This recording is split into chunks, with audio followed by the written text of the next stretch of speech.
Which is when someone says, "Hey Charlie, how's it going out there?" And I always like chuckle. I say, "Well, what do you mean? Am I a running back for the Seattle Seahawks?" And what they're really saying is like, "Hey, how's it going out there, sport? I've been watching you from afar." Drives me nuts. Because look, I'm a kid from Chicago that didn't go to college. I'm 27 years old. There is nothing I'm doing you can't do. Nothing. I didn't go to Stanford, I didn't go to Yale, I didn't split the atom. I read a lot of books, and I listen to things that matter, and I spend time in the Word, and I work really hard.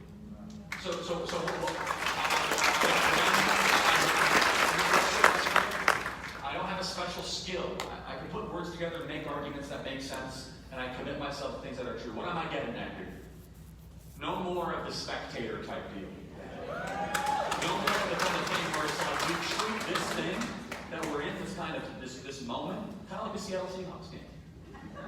We're getting our lucky chair, we watch the game, and we think that we're going to cheer them on, and that's it. Where it's like, no, you guys can be on the field and in the game. Yeah. This is one of the few things that every single one of you can be equally participant in. Yeah. Again, there's nothing special about what I do, except for the fact that I work really hard at it and I take it really seriously.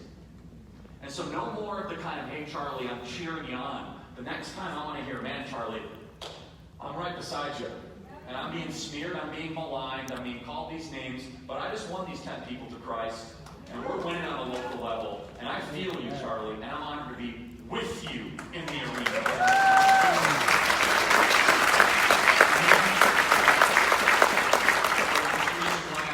First of all, you look around, you're filling up rooms like this. We were just in a town I can't even pronounce. Snow. Yeah, it was great. Packed room, it was terrific. And I closed with that story then, and I'll close with this story if that's okay.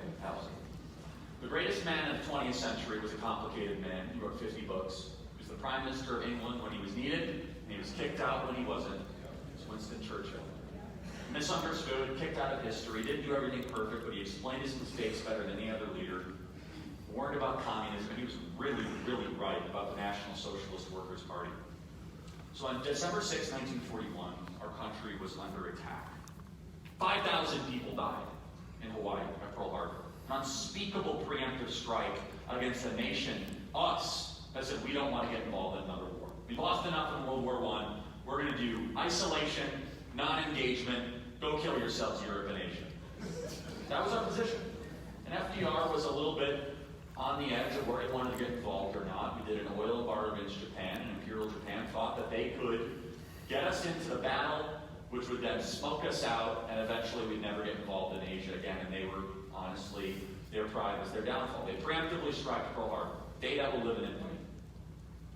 People cried in the streets of America, and people all of a sudden got into that active posture. But there was only one person that is documented to be smiling on the morning of Pearl Harbor. Only one person that had a smile a mile wide, and that was the greatest man of the 20th century, Winston Churchill. So he went into his war cabinet with his famous cigar, probably on 2 hours of sleep after a half glass of whiskey, a kind of very complicated man.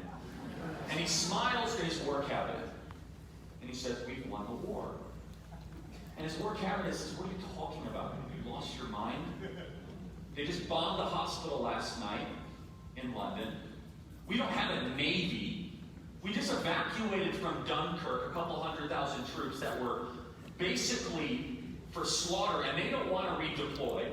We're losing 300 Royal Air Force members a day because of the German Luftwaffe.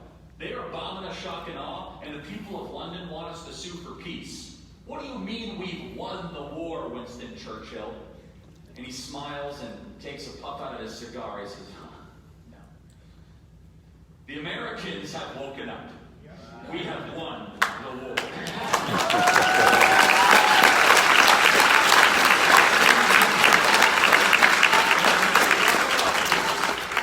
But that was only 80 years ago. And those are the stories that we should tell our children. What he was really saying is that people that were on the sidelines, that got in the arena, that were pushing back against what was wrong, when that happens, it's over.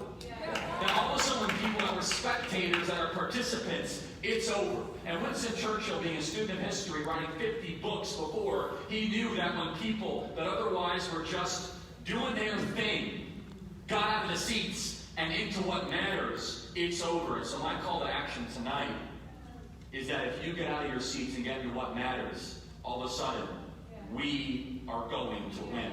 And that's why I